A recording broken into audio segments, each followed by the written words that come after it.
ಬಣ್ಣ ತಿಂದು ಸಿಹಿ ಹಣ್ಣ ಕೊಡುವ ಮರ ನೀಡಿ ನೀಡಿ ಮುಕ್ತ.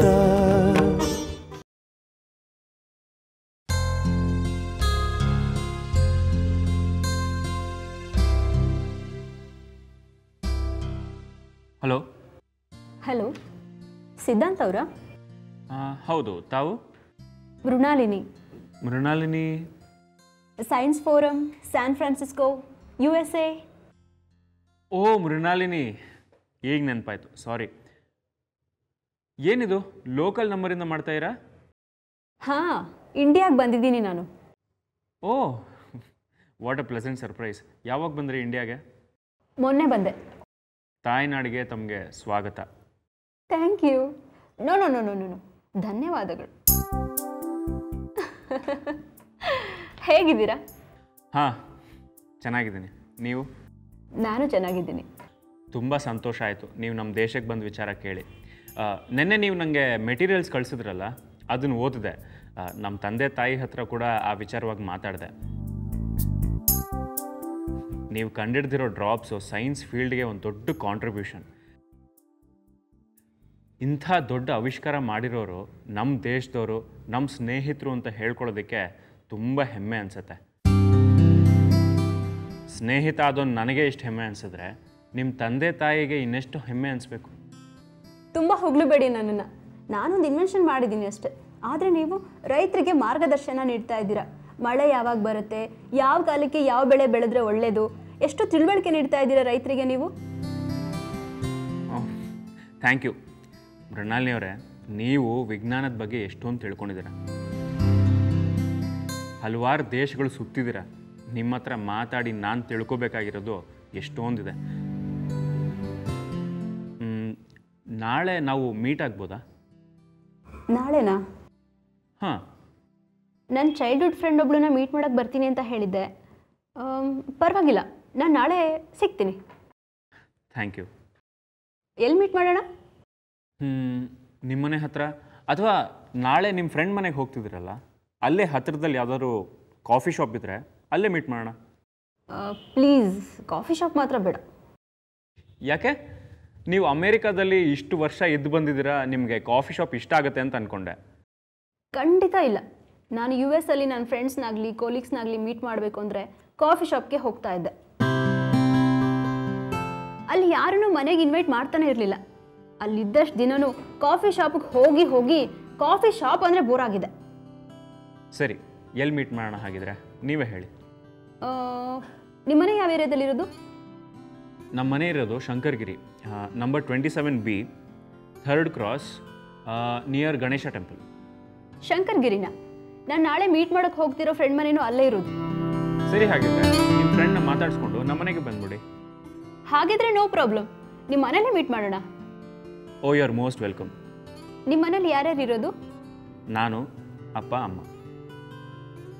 ಏನು ಮಾಡ್ತಿದ್ದಾರೆ ನಿಮ್ಮ ತಂದೆಯವರು? ಅವರೊಂದು ಚಿಕ್ಕ ಬಿಸ್ನೆಸ್ ಮಾಡ್ತಿದ್ದಾರೆ. ನಿಮ್ಮ ತಂದೆ ಏನು ಮಾಡ್ತಿದ್ದಾರೆ? ನಮ್ಮ ತಂದೆ ಸಚಿವಾಲಯದಲ್ಲಿ ಕ್ಲರ್ಕ್ ಆಗಿದ್ದಾರೆ. ಎಷ್ಟು ಗಂಟೆಗೆ ಬರ್ತೀರಾ ಹಾಗಿದ್ರೆ? 4:30ಗೆಲ್ಲ ಬರ್ತೀನಿ. ಬರೋಕ್ಕೆ 1 hour ಮುಂಚೆ ಕಾಲ್ ಮಾಡ್ತೀನಿ. Okay, no problem. See you tomorrow. Okay Siddhant, bye. ಯಾರದ್ದೇ ಫೋನು?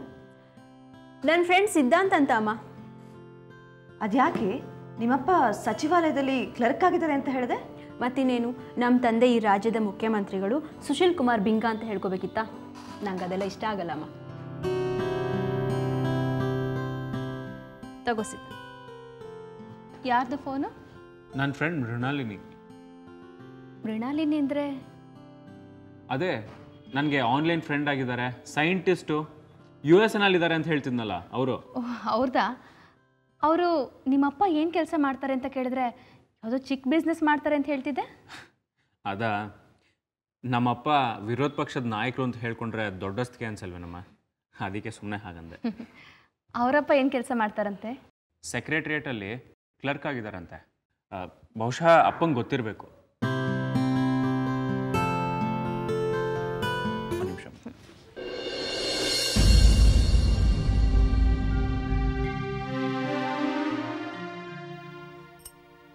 ಹಲೋ, ಹೇಳ್ದೇವು. ಅಮ್ಮ ನಾನು ಇವತ್ತು ಮನೆಗೆ ಬರೋದು ಸ್ವಲ್ಪ ತಡ ಆಗುತ್ತೆ, ಊಟಕ್ಕೆ ಕಾಯಬೇಡ. ಆಯಿತು. ಮೇಡಮ್ ಏನು ರಮಣ್ಣ, ಅಡುಗೆ ರೆಡಿ ಇದೆ, ಬಡಿಸ್ಲಾ ಮೇಡಮ್? ಕೃಷ್ಣಾನಂದವ್ರು ಬಂದ್ರಾ? ಇನ್ನೂ ಬಂದಿಲ್ಲ ಮೇಡಮ್. ಈಗಲೇ ಬೇಡ. ಆಯಿತು.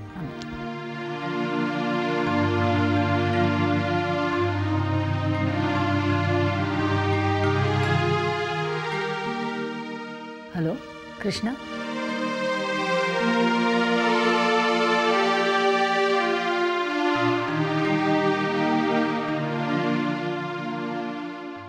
ಇಲ್ಲೇ ಇದ್ದೀನಮ್ಮ. ಅದೇನು ಫೋನ್ ಮೇಲೆ ಫೋನ್ ಮಾಡ್ತಾನೆ ಇದೆಯಾ? ಅಲ್ಲೋ, ಯಾವುದೋ ಫಂಕ್ಷನ್ಗೆ ಚೀಫ್ ಗೆಸ್ಟಾಗಿ ಹೋಗಬೇಕು, ಮನೆಗೆ ಬೇಗ ಬರ್ತೀನಿ ಅಂದಿದ್ದೆ, ಏನು ಇಷ್ಟು ಲೇಟಾಗಿ ಬರ್ತಾ ಇದೆಯಲ್ಲ? ಹೇಳಿದ್ದೆ, ಆಮೇಲೆ ಏನೋ ಕೆಲಸ ಬಿತ್ತು, ಅದಕ್ಕೆ ಲೇಟಾಗಿ ಬಂದೆ. ಅಟ್ಲೀಸ್ಟ್ ಒಂದು ಫೋನ್ ಮಾಡಿ ಹೇಳಬೇಕಲ್ವಾ ಲೇಟಾಗಿ ಬರ್ತೀನಿ ಅಂತ. ಅವಾಗಿಂದ ಫೋನ್ ಟ್ರೈ ಮಾಡ್ತಾ ಇದ್ದೀನಿ, ನೀನು ಕಟ್ ಮಾಡ್ತಾ ಇದೆಯಾ. ರಿಸೀವ್ ಮಾಡೋದಕ್ಕಾಗಲಿಲ್ಲ ಅಮ್ಮ. ಏನೆಲ್ಲ ಹೇಳ್ಕೊಂಡಿರ್ಬೇಕಾ? 28 ಸರಿ ಫೋನ್ ಮಾಡ್ತೀಯಾ? ಏನಾಗಿದೆ ಕೃಷ್ಣ, ಯಾಕಿಷ್ಟು ರೂಢಾಗಿ ಮಾತಾಡ್ತಾ ಇದೆಯಾ? ಹೌದಮ್ಮ, ನಾನು ಏನೇ ಮಾತಾಡಿದ್ರು ಹೇಗೆ ಮಾತಾಡಿದ್ರು ನಿನಗೆ ರೂಢ್ ಅಂತಲೇ ಅನಿಸುತ್ತೆ. ಆದರೆ ನೀನು ಮಾತ್ರ ನನಗೆ ಬೇಕಾದವ್ರಿಗೆ ಎಷ್ಟೇ ರೂಢಾಗಿ ಮಾತಾಡಿದ್ರು ಅದನ್ನು ಆಶೀರ್ವಾದ ಅಂತ ತಿಳ್ಕೊಂಡು ನಾನು ಸುಮ್ಮನಿರಬೇಕು ಅಲ್ವಾ? ಯಾವ ವಿಷಯದ ಬಗ್ಗೆ ಮಾತಾಡ್ತಾ ಇದೆಯಾ ನೀನು? ನಾನು ಯಾವ ವಿಷಯದ ಬಗ್ಗೆ ಮಾತಾಡ್ತಾ ಇದ್ದೀನಿ, ಯಾರ ವಿಷಯದ ಬಗ್ಗೆ ಮಾತಾಡ್ತಾ ಇದ್ದೀನಿ ಅಂತ ನಿನಗೆ ನಿಜವಾಗ್ಲೂ ಗೊತ್ತಿಲ್ಲವಮ್ಮ? ಸಕಾಸ್ಟಿಕ್ ಆಗಿ ಮಾತಾಡಬೇಡ ಕೃಷ್ಣ. ನಂಗೆ ಗೊತ್ತು ನೀನು ಯಾವ ವಿಷಯದ ಬಗ್ಗೆ ಮಾತಾಡ್ತಾ ಇದೆಯಾ ಅಂತ. ನೀನೇ ಹೇಳು. ದೇವಯಾನಿ ಬಗ್ಗೆ. ನಾನು ದೇವಯಾನಿ ಇಷ್ಟಪಡ್ತಿರೋ ವಿಷಯ ನಿನಗೆ ಗೊತ್ತು ತಾನೆ? ಗೊತ್ತು. ಇಷ್ಟರಲ್ಲೇ ಮದುವೆ ಆಗ್ತೀವಿ ಅನ್ನೋ ವಿಚಾರನೂ ಗೊತ್ತು ತಾನೆ? ಗೊತ್ತು. ಗೊತ್ತಿದ್ದು ಯಾಕಮ್ಮ ದೇವಯಾನಿನ ಮನೆ ಕರೆಸಿ ಅವಮಾನ ಮಾಡಿದೆ ನೀನು? ಮಧ್ಯಾಹ್ನದವರೆಗೂ ಫೋನ್ನ ಟ್ರೈ ಮಾಡ್ತಾನೆ ಇದ್ದೆ, ರಿಸೀವೇ ಮಾಡ್ತಿರ್ಲಿಲ್ಲ ಅವಳು. ಏನು ಅಂತ ವಿಚಾರಿಸೋದಕ್ಕೆ ನಾನು ಮನೆಗೆ ಹೋಗಿದ್ದೆ, ನನ್ನ ಮುಖಕ್ಕೆ ಮುಖ ಕೊಟ್ಟು ಮಾತಾಡಲಿಲ್ಲ ಅವಳು, ಗೊತ್ತಾ? ನಿಮ್ಮ ಸಹವಾಸನೆ ಸಾಕು, ನಿಮ್ಮ ತಾಯಿಗೆ ಇಷ್ಟ ಆಗೋ ಥರ ಬದುಕಿ ನಿಮ್ಮ ತಂಟೆಗೆ ಬರಲ್ಲ ಅಂತ ಹೇಳ್ಬಿಟ್ಲು. ನನಗೆ ರಾಜಕೀಯವಾಗಿ ಬೂಸ್ಟಪ್ ಸಿಗಲಿ ಅಂತ ಅವಳು ಆ ಪ್ರೋಗ್ರಾಮ್ ಮಾಡಿದ್ದು. ಅಷ್ಟಕ್ಕೆ ಅವಳನ್ನ ಕರೆಸಿ ನೀನು ಆ ಥರ ಎಲ್ಲ ಮಾತಾಡಿದ್ಯಾ? ಅವಳಿಗೆ ಎಷ್ಟು ಅವಮಾನ ಆಗಿದೆ ಗೊತ್ತಾ? ಯಾಕಮ್ಮ ಹೀಗೆಲ್ಲ ಮಾಡಿದೆ? ನಾನು ಉದ್ದೇಶಪೂರ್ವಕವಾಗಿ ಅವಳನ್ನ ಹರ್ಟ್ ಮಾಡಲಿಲ್ಲ. ಇಂಟರ್ವ್ಯೂ ನೆಪದಲ್ಲಿ ದೇವಯಾನಿ ಅವಳನ್ನ ಕರೆಸಿ ಅವಳಿಗೆ ಮುಜುಗರ ಆಗಂತ ಪ್ರಶ್ನೆ ಕೇಳಿದಾಳೆ. ನೋಡು ಕೃಷ್ಣ, ದೇವಯಾನಿಗೆ ನಿನ್ನ ಪೊಲಿಟಿಕಲ್ ಕೆರಿಯರ್ನ ಬೂಸ್ಟ್ ಮಾಡಬೇಕು ಅನ್ನೋ ಉದ್ದೇಶ ಇದ್ದಿದ್ದಿದ್ರೆ ನಿನ್ನ ಕರೆಸಿ ಒಂದು ಇಂಟರ್ವ್ಯೂ ಮಾಡ್ಬೋದಾಗಿತ್ತು, ಅಥವಾ ಒಂದು ಪ್ರೋಗ್ರಾಮ್ ಮಾಡ್ಬೋದಿತ್ತು ನಿನ್ನ ಬಗ್ಗೆ. ಅದನ್ನು ಬಿಟ್ಟು ನಿವೇದಿತನ ಕರೆಸಿ ಈ ರೀತಿ ಇಂಟರ್ವ್ಯೂ ಮಾಡೋ ಅಗತ್ಯ ಇರಲಿಲ್ಲ ಅಲ್ವಾ? ನೋಡು, ದೇವಯಾನಿ ನಿವೇದಿತನ ಮನಸ್ಸಿಗೆ ಹರ್ಟ್ ಆಗುವಂಥ ಪರ್ಸ್ನಲ್ ಕ್ವೆಶನ್ಸ್ನ ಕೇಳಬಾರ್ದಿತ್ತು. ಈ ಇಂಟರ್ವ್ಯೂಯಿಂದ ನಿವೇದಿತನಿಗೆ ಎಷ್ಟು ಅವಮಾನ ಆಗಿದೆ ಗೊತ್ತಾ? ನಿವೇದಿತ ಈ ಮನೆ ಸೊಸೆ, ಅವಳನ್ನ ಈ ರೀತಿ ಅವಮಾನ ಮಾಡೋಕ್ಕೆ ದೇವಯಾನಿ ಯಾರು? ದೇವಯಾನಿನೂ ಅಷ್ಟೇ ಮುಂದೆ ಈ ಮನೆಗೆ ಸೊಸೆಯಾಗಿ ಬರೋಳೆ. ಮುಂದೆ ಸೊಸೆ ಆಗಿ ಬರೋಳು, ಈಗಿನ್ನೂ ಸೊಸೆ ಆಗಿಲ್ವಲ್ಲ. ಆದರೆ ನಿವೇದಿತ ಈ ಮನೆ ಸೊಸೆ. ಮಾ, ನಿವೇದಿತನ ಪರ ವಹಿಸ್ಕೊಂಡು ಮಾತಾಡಬೇಡ. ಅಪ್ಪಾಜಿನ ಕೊಂದವಳು. ಶಟಪ್. ಈ ರೀತಿ ಮಾತಾಡಬೇಡ ನೀನು. ನಿವೇದಿತ ರೆಬೆಲಿಯಸ್ ಇರ್ಬೋದು, ಆದರೆ ಒಂದು ಮನುಷ್ಯನ ಕೊಲ್ಲೋಷ್ಟು ಕ್ರೌರ್ಯ ಅವಳ ಮನಸ್ಸಲ್ಲಿಲ್ಲ. ಅಪ್ಪಾಜಿ ಕೇಸು ಕೋರ್ಟಲ್ಲಿ ನಡೀತಿದೆ. ಒಟ್ಟು 137 ಸಾಕ್ಷಿ ಇದೆಯಂತೆ. ಹೆಚ್ಚಾಗಿ ಎಲ್ಲ ನಿವೇದಿತನ ವಿರುದ್ಧನೇ ಇದೆಯಂತೆ. ಪಬ್ಲಿಕ್ ಪ್ರಾಸಿಕ್ಯೂಟರ್ ಹೇಳ್ತಿದ್ರು. ಯಾರು ಏನಾದರೂ ಹೇಳಲಿ ಕೃಷ್ಣ, ನನ್ನ ಮನಸ್ಸಾಕ್ಷಿ ಹೇಳ್ತಾ ಇದೆ ನಿವೇದಿತ ಅಂಥ ಕೆಲಸ ಮಾಡೋಳಲ್ಲ ಅಂತ. ನಿಮ್ಮ ಅಪ್ಪಾಜಿ ಕೊಲೆಗೂ ನಿವೇದಿತಂಗೂ ಯಾವ ಸಂಬಂಧನೂ ಇಲ್ಲ. ಯಾರೋ ಬೇಕು ಅಂತಲೇ ಅವಳನ್ನ ಈ ಕೇಸ್ನಲ್ಲಿ ಫ್ರೇಮ್ ಮಾಡಿದ್ದಾರೆ. ಕಾನೂನು ಯಾವಾಗಲೂ ಸತ್ಯದ ಪರ ಕೃಷ್ಣ. ಇವತ್ತಲ್ಲ ನಾಳೆ ಸತ್ಯ ಹೊರಗೆ ಬರುತ್ತೆ. ಆವಾಗ ನಿಮಗೆಲ್ಲ ಗೊತ್ತಾಗತ್ತೆ ನಿವೇದಿತ ನಿರಪರಾಧಿ ಅಂತ. ನೋಡು, ಈ ಮನೆಯಲ್ಲಿ ನನ್ನ ಮನಸ್ಸಿನಲ್ಲಿ ಗೌರವ, ಪ್ರೀತಿ, ಅಭಿಮಾನ ಉಳಿಸ್ಕೊಂಡಿರೋಳು ನಿವೇದಿತ ಮಾತ್ರ, ದೇವಯಾನಿ ಅಲ್ಲ. ಪ್ರಾಮಾಣಿಕವಾಗಿ ಹೇಳಿದ್ದೀನಿ, ನೊಂದ್ಕೊಂಬೇಡ. ನೊಂದ್ಕೋಬೇಡ ಅಂತ ಹೇಳಬೇಡಮ್ಮ ನೀನು. ನೊಂದ್ಕೊಳ್ಳುವಂತ ಮಾತಾಡ್ಬಿಟ್ಟು ನೊಂದ್ಕೋಬೇಡ ಅಂತೆ. ನನಗೆ ಗೊತ್ತು ನಿನ್ನ ಮನಸ್ಸಿನಲ್ಲಿ ಬರೀ ದೇವು ಮತ್ತು ನಿವೇದಿತಾ ಇಬ್ಬರೇ ಇರೋದು. ಅದಕ್ಕೆ ಎಲ್ಲ ಸವಲತ್ತುಗಳನ್ನು ಅವರು ಕೊಡ್ತಾ ಇರೋದು, ನನ್ನನ್ನು ಕಡೆಗಣಿಸ್ತಾ ಇರೋದು. ಏನು ಮಾತಾಡ್ತಾ ಇದೆಯಾ ಕೃಷ್ಣ? ಏನು ಸವಲತ್ತು ಕೊಟ್ಟಿದ್ದೀನಿ ದೇವಾನಂದ್ಗಾಗಲಿ ನಿವೇದಿತನಿಗಾಗಲಿ? ಅದು ನಿನ್ನನ್ನು ಕಡೆಗಣಿಸಿ ನಿನ್ನ ಮಗ ದೇವುಗೆ DCM ಪಟ್ಟ ಕೊಟ್ಟಿದೆಯಲ್ಲ, ಸಾಲ್ದಾ?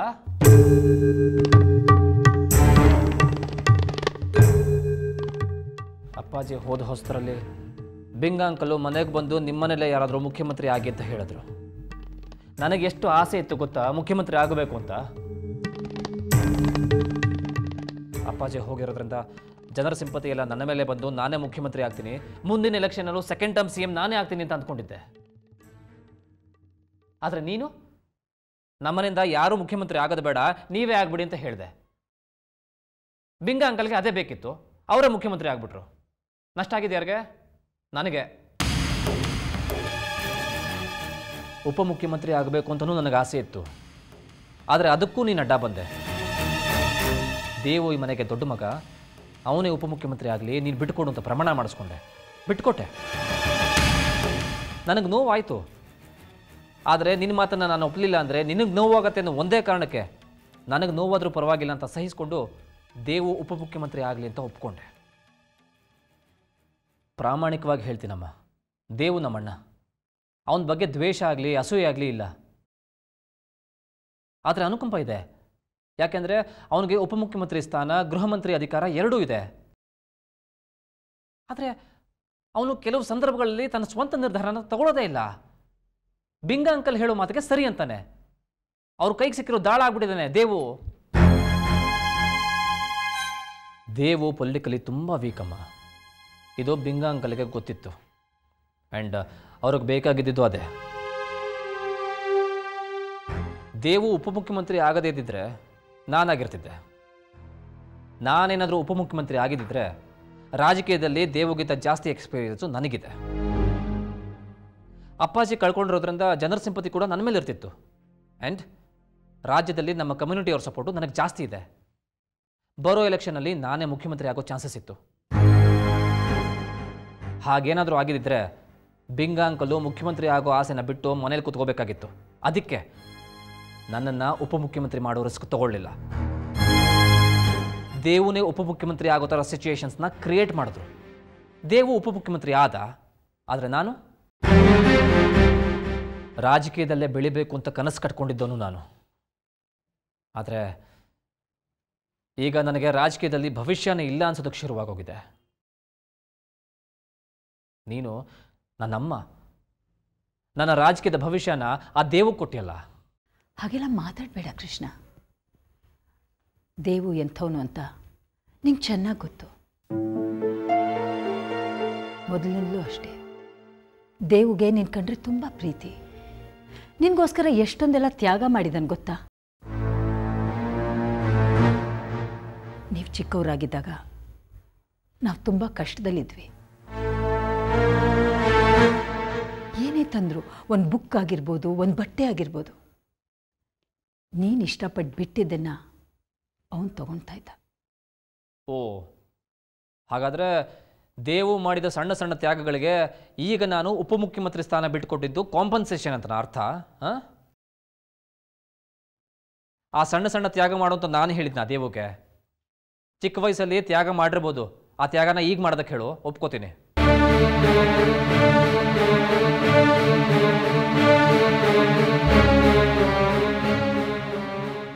ಎಲ್ಲರೂ ಶತ್ರುಗಳೇ.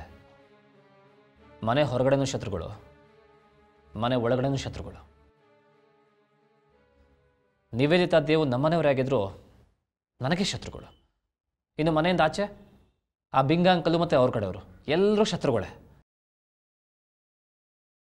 ಯಾಕಾದರೂ ಬದುಕಿದೇನು? ಅಪ್ಪಾಜಿ ಜೊತೆ ಬಾಂಬ್ ಬ್ಲಾಸ್ಟಲ್ಲಿ ನಾನು ಸುತ್ತೋಗಿದ್ದಿದ್ರೆ ಚೆನ್ನಾಗಿರ್ತಿತ್ತು ಅಲ್ವಮ್ಮ?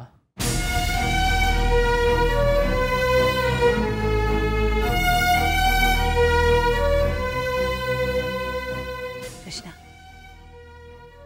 ಯಾಕೋ ಹೀಗೆ ಮಾತಾಡ್ತಾ ಇದೆಯಾ? ಹೀಗೆಲ್ಲ ಮಾತಾಡಿ ನನ್ನ ಹೊಟ್ಟೆ ಹುರಿಸ್ಬೇಡು. ಇನ್ನೇನಮ್ಮ ಮಾಡಲಿ? ನೀನು ಯಾವಾಗ ನೋಡಿದ್ರು ದೇವು ನಿವೇದಿತ ಅಂತ ಮಾತಾಡ್ತಾನೆ ಇರ್ತೀಯ. ಯಾವತ್ತಾದ್ರೂ ಒಂದು ದಿನ ನನ್ನ ಬಗ್ಗೆ, ನನ್ನ ಭವಿಷ್ಯದ ಬಗ್ಗೆ ಯೋಚನೆ ಮಾಡಿದ್ಯಾ? ಅಪ್ಪಾಜಿ ಇದ್ದಿದ್ರೆ ನಾನಿವತ್ತು ಈ ಪರಿಸ್ಥಿತಿನಲ್ಲಿ ಇರ್ತಿರ್ಲಿಲ್ಲ ಅಮ್ಮ. ಅಪ್ಪಾಜಿಗೆ ನನ್ನ ಕನಸುಗಳೇನು ಅಂತ ಗೊತ್ತಿತ್ತು. ರಾಜಕೀಯವಾಗಿ ಬೆಳೆಯೋದು ನನ್ನ ಗುರಿ ಅಂತ ಅಪ್ಪಾಜಿಗೆ ಚೆನ್ನಾಗಿ ಗೊತ್ತಿತ್ತು. ಅದಕ್ಕೆ ರುದ್ರಾಕ್ಷಿಪುರದಲ್ಲಿ ನನ್ನನ್ನು MP ಆಗಿ ಮಾಡಿದ್ರು. ನನ್ನ ನಂತರ ಈ ರಾಜ್ಯದ ಮುಖ್ಯಮಂತ್ರಿ ನೀನೇ ಕೃಷ್ಣ ಅಂತ ಹೇಳ್ತಿದ್ರು. ಅವರಿದ್ದಿದ್ರೆ ಅದಾಗ್ತಿತ್ತೋ ಏನೋ. ಆದರೆ ಅಪ್ಪಾಜಿಗಿಲ್ಲ.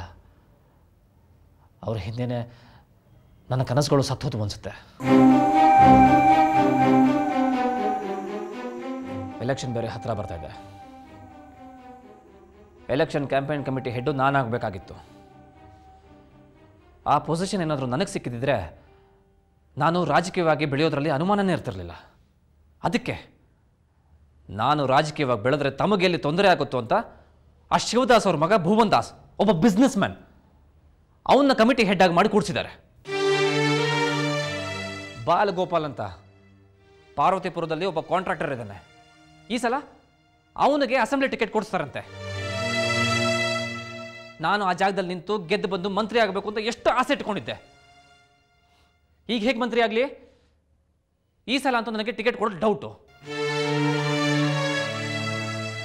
ನನ್ನ ಸುತ್ತ ಶತ್ರುಗಳೇ ತುಂಬಿಕೊಂಡಿದ್ದಾರಮ್ಮ.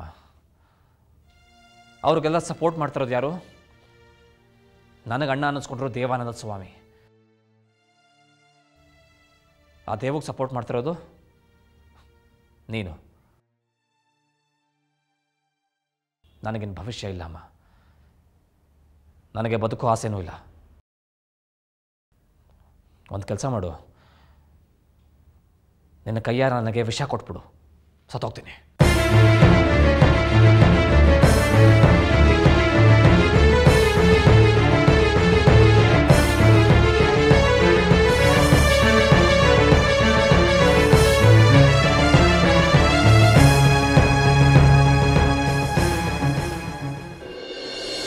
ಹಲೋ, ಗಣೇಶನ್ ಟೆಂಪಲ್ ಹತ್ರ ಇದ್ದೀರಾ?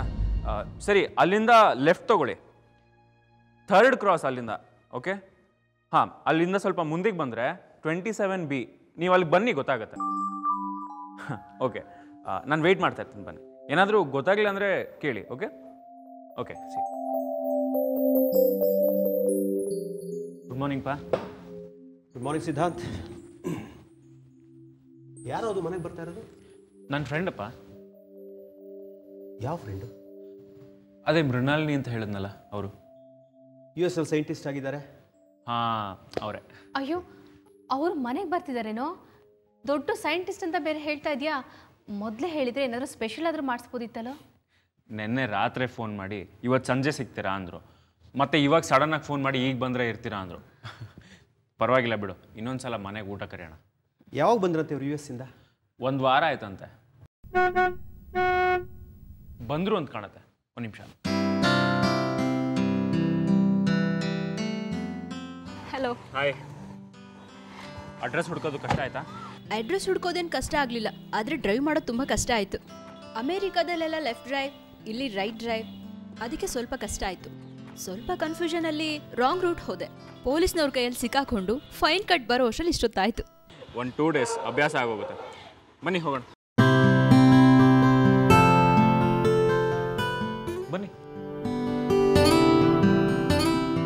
ಇವ್ರು ನಮ್ಮಮ್ಮ. ಅಮ್ಮ, ಇವರೇ ಮೃಣಾಲಿನಿ. ನಮಸ್ತೆ ಆಂಟಿ. ನಮಸ್ಕಾರಮ್ಮ. ನನ್ನ ಮಗ ನಿಮ್ಮ ಬಗ್ಗೆ ತುಂಬ ಹೇಳ್ತಿರ್ತಾನೆ. ತುಂಬ ಲಕ್ಷಣವಾಗಿದೆಯಾ. Thanks aunty. ಇವ್ರು ನಮ್ಮ ತಂದೆ. ನಮಸ್ಕಾರ ಸರ್. ನಮಸ್ಕಾರ ಸರ್. ನೀವು ex chief minister Shivakrishna Desai ಅವರಲ್ವಾ? ಹೌದಮ್ಮ. ಸಿದ್ಧಾಂತ್, ನೀವೇನೇನೆಲ್ಲ ಹೇಳ್ಕೊಂಡ್ರಿ. ಇವ್ರು ನಿಮ್ಮ ತಂದೆ ಅನ್ನೋ ಇಷ್ಟು ದೊಡ್ಡ ವಿಚಾರ ನನ್ನ ಹತ್ರ ಹೇಳಲೇ ಇಲ್ಲ. ಸರ್, ನಾನು ನಿಮ್ಮ ದೊಡ್ಡ ಫ್ಯಾನ್. ನನಗೊಂದು ಆಟೋಗ್ರಾಫ್ ಕೊಡಿ ಸರ್, ಪ್ಲೀಸ್. ಅಲ್ಲಮ್ಮ, ಸಾಮಾನ್ಯವಾಗಿ ಎಲ್ಲರೂ ಈ ಫಿಲ್ಮ್ ಸ್ಟಾರ್ಸು, ಕ್ರಿಕೆಟ್ ಪ್ಲೇಯರ್ಸು ಅವ್ರ ಆಟೋಗ್ರಾಫ್ ಕೇಳ್ತಾರೆ. ಆದರೆ ಒಬ್ಬ ಮಾಜಿ ಮುಖ್ಯಮಂತ್ರಿನ ಆಟೋಗ್ರಾಫ್ ಕೇಳ್ತಿರೋದು ನಾನು ನೋಡ್ತಿರೋದೇ ಫಸ್ಟ್ ಟೈಮ್. ನನ್ನ ದೃಷ್ಟಿಲಿ ನೀವು ಸ್ಟಾರೇ ಸರ್. ನೀವು CM ಆಗಿದ್ದಾಗ ಇಂಪ್ಲಿಮೆಂಟ್ ಮಾಡಿದ ಜನಪರ ಕಾರ್ಯಕ್ರಮಗಳು ನಂಗೆ ಗೊತ್ತು ಸರ್. ಇನ್ಫ್ಯಾಕ್ಟ್ ನಮ್ಮ ಯೂನಿವರ್ಸಿಟಿಯ ಪೊಲಿಟಿಕಲ್ ಸೈನ್ಸ್ ಡಿಪಾರ್ಟ್ಮೆಂಟ್ ಅವರು ನಿಮ್ಮ ಗೌರ್ಮೆಂಟ್ ಬಗ್ಗೆ ಕೋರ್ಸ್ ಸ್ಟಡಿ ಮಾಡಿದ್ದಾರೆ ಸರ್. ನೀವು CM ಆಗಿರೋ ರಾಜ್ಯಕ್ಕೆ ನಾನು ಸೇರಿದಳು ಅಂತ ತುಂಬ ಹೆಮ್ಮೆಯಿಂದ ಹೇಳ್ಕೊತಾ ಇದೆ ಸರ್. ನೀವಿನ್ನು ಸಿದ್ಧಾಂತ್ ಅವರ ತಂದೆ ಅಂತ ಗೊತ್ತಾಗಿ ನನಗಿನ್ನೂ ಸಂತೋಷ ಆಗ್ತಾಯಿದೆ ಸರ್. Autograph please sir.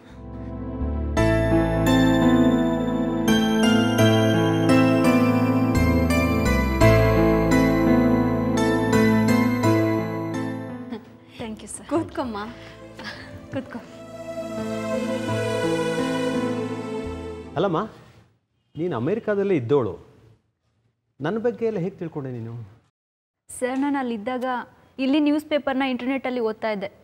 ಅದು ಅಲ್ಲದೆ ನಮ್ಮ ತಂದೆಯವರು ನಿಮ್ಮ ಬಗ್ಗೆ ತುಂಬ ಹೇಳ್ತಾ ಇದ್ರು. ಹೌದಾ? ಆದರೆ ನಮ್ಮ ತಂದೆಯವರು ನಿಮ್ಮನ್ನು ಅಷ್ಟೊಂದು ಇಷ್ಟಪಡೋಲ್ಲ. ನಿಮ್ಮ ವಿಚಾರವಾಗಿ ನಾನು ನಮ್ಮ ತಂದೆ ಟೋಟಲಿ ಅಪೋಸಿಟ್. ನಿಮ್ಮ ತಂದೆಯವ್ರ ಹೆಸರೇನಮ್ಮ? ಸುಶೀಲ್ ಕುಮಾರ್ ಬಿಂಗ.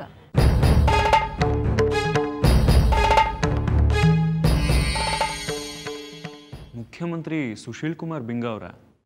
ಹೌದು ಸಿದ್ಧಾಂತ್. ಮತ್ತೆ ಫೋನ್ ಮಾಡಿದಾಗ ನೀವು ಹೇಳಲಿಲ್ಲ ಈ ವಿಚಾರ?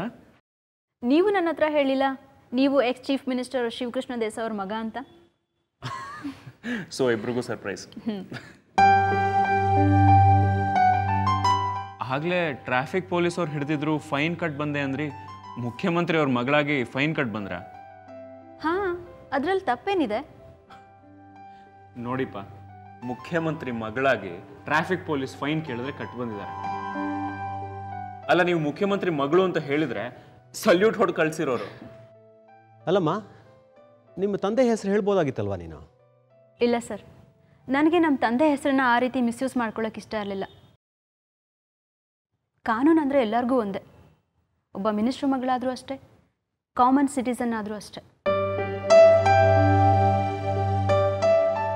ನೀವು ಅಧಿಕಾರದಲ್ಲಿದ್ದಾಗ ಯಾವತ್ತೂ ಮಿಸ್ಯೂಸ್ ಮಾಡ್ಕೊಳ್ಳಿಲ್ಲ ಪವರ್ನ. ಅದಕ್ಕೆ ಸರ್ ನಾನು ನಿಮಗೆ ಫ್ಯಾನ್ ಆಗಿರೋದು. ತುಂಬ ಆಶ್ಚರ್ಯ ಆಗ್ತಿದೆಯಮ್ಮ, ನೀನು ಮುಖ್ಯಮಂತ್ರಿ ಸುಶೀಲ್ ಕುಮಾರ್ ಬಿಂಗ ಅವ್ರ ಮಗಳು ಅಂತ ಕೇಳಿ. ಕೃಷಿ ವಿಜ್ಞಾನಿಯಾಗಿ ನೀನು ತುಂಬ ದೊಡ್ಡ ಸಾಧನೆ ಮಾಡಿದೀಯ ಅಂತ ನಮ್ಮ ಸಿದ್ಧಾಂತ್ ಯಾವಾಗಲೂ ಹೇಳ್ತಾ ಇರ್ತಾರೆ. ನಿನ್ನ ಮೀಟ್ ಮಾಡಿ ನಂಗೆ ತುಂಬ ಸಂತೋಷ ಆಯ್ತಮ್ಮ. ಸಿದ್ಧಾಂತ್ ಕೂಡ ಚಿಕ್ಕ ವಯಸ್ಸಲ್ಲೇ ತುಂಬ ಅಚೀವ್ ಮಾಡಿದ್ದಾರೆ ಸರ್. ಅವ್ರು ಮನಸ್ಸು ಮಾಡಿದರೆ ಯಾವುದಾದ್ರೂ ಕಾರ್ಪೊರೇಟ್ ಕಂಪ್ನಿಲಿ ಕೆಲಸಕ್ಕೆ ಸೇರ್ಕೋಬೋದಿತ್ತು. ಆದರೆ ಅವರು ರೈತರಿಗೆ ಸಹಾಯ ಆಗಲಿ ಅಂತ ಕಾಲ್ ಸೆಂಟರ್ ಓಪನ್ ಮಾಡಿದ್ದಾರೆ. ಈ ಕಾಲದಲ್ಲಿ ಈ ಥರ ಒಳ್ಳೆ ಮನಸ್ಸಿರೋರು ಸಿಗೋದು ತುಂಬ ಕಡಿಮೆ ಸರ್. ಸಿದ್ಧಾಂತ್, ನಾನು ನಿಮ್ಮ ರೈತರ ಕಾಲ್ ಸೆಂಟರ್ ನೋಡಬೇಕಲ್ಲ, ಯಾವಾಗ ಕರ್ಕೊಂಡು ಹೋಗ್ತೀರಾ? ನೀವು ಹೂ ಅಂದರೆ ಈಗಲೇ ಹೋಗೋಣ, ನಾನು ಹೊರಟಿದ್ದೀನಿ. ಈಗ ಬೇಡ, ನಾಳೆ ಹೋಗೋಣ. ಆಯ್ತು, ಸರಿ. ನೋಡಮ್ಮ, ನೀನು ಊಟ ಮಾಡಿಕೊಂಡೇ ಹೊರಡಬೇಕು. ಆಂಟಿ, ಅದು... ಹಾಂ ಶ್ವೇತಾ, ಹಾಂ ಹೌದಾ, ಆಯ್ತಾ ನಿನ್ನ ಕೆಲಸ ಎಲ್ಲ? ಸರಿ, ನಾನು ಬರ್ತೀನಿ. ಯಾ, ಬಾಯ್. ಆಂಟಿ, ಅದು ನನ್ನ ಫ್ರೆಂಡ್ಗೆ ಶಾಪಿಂಗ್ ಬರ್ತೀನಿ ಅಂತ ಹೇಳಿದ್ದೆ. ನಾನು ಇನ್ನೊಂದು ಸರಿ ನಿಮ್ಮ ಮನೆಗೆ ಊಟಕ್ಕೆ ಬರ್ತೀನಿ. ನಾನೀಗ ಹೊರಡ್ತೀನಿ. ಒಂದು ನಿಮಿಷ ಕೂತ್ಕೊಮ್ಮ, ಕೂತ್ಕೊ. ಬಾಯ್. ಬಂದೆ.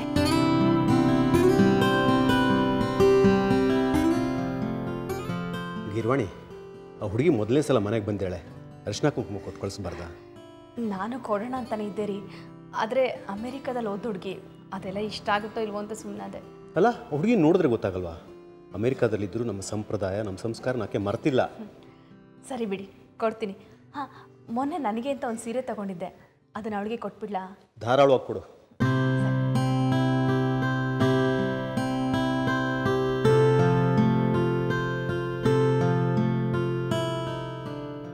ಆಂಟಿ, ಇದೆಲ್ಲ ಯಾಕೆ? ಮೊದಲನೇ ಸಲ ನಮ್ಮ ಮನೆಗೆ ಬರ್ತಿದ್ಯಾ ಹೆಣ್ಮಗಳು, ಇದೆಲ್ಲ ನಮ್ಮ ಸಂಪ್ರದಾಯ ಅಲ್ವಾ?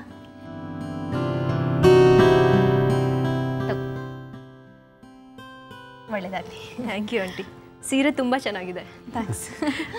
ಬರ್ತೀನಿ ಆಂಟಿ. ಹಾಂ, ಬರ್ತೀನಿ ಸರ್.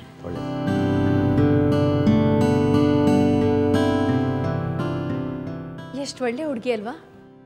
ಅಮೇರಿಕಾದಲ್ಲಿ ಓದಿರೋಳು, ದೊಡ್ಡ ಸೈಂಟಿಸ್ಟು, ಸಾಲದಕ್ಕೆ ಚೀಫ್ ಮಿನಿಸ್ಟ್ರು ಬಿಂಗ ಅವ್ರ ಮಗಳು ಬೇರೆ. ಆದರೂ ಒಂದು ಸ್ವಲ್ಪನೂ ಜಂಪ ಇಲ್ಲ ನೋಡಿ. ಹೌದು, ಆ ಹುಡುಗಿ ಮೊದಲು ಭಿಂಗಾ ಅವ್ರ ಮಗಳು ಅಂತ ಹೇಳಿದಾಗ ನಂಗೆ ನಿಜವಾಗ್ಲೂ ತುಂಬ ಆಶ್ಚರ್ಯ ಆಯಿತು. ಪ್ರತಿಯೊಂದು ವಿಚಾರದಲ್ಲೂ ಭಿಂಗಾ ಅವ್ರಿಗೆ ತದ್ವಿರುದ್ಧ ಆಕೆ. ಹೌದು ರೀ. ಕಿರ್ವಾಣಿ, ಆ ಹುಡುಗಿನ ನೋಡ್ತಾ ಇದ್ರೆ ನಮ್ಮನೆ ಹುಡುಗಿನೇನೋ ಅನಿಸುತ್ತೆ ಅಲ್ವಾ?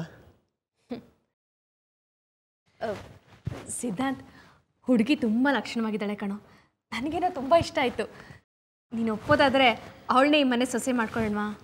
ಹೋಗಮ್ಮ, ಅವ್ರು ಇನ್ನೂ ಫಸ್ಟ್ ಟೈಮ್ ಮನೆಗೆ ಬಂದಿದ್ದಾರೆ, ಆಗಲೇ ಅವ್ರನ್ನ ಮನೆ ಸೊಸೆ ಮಾಡ್ಕೊಳಕ್ಕನ್ಸ? ಅವ್ರ ಮನಸ್ಸಲ್ಲಿ ಏನಿದೆಯೋ ಏನೋ.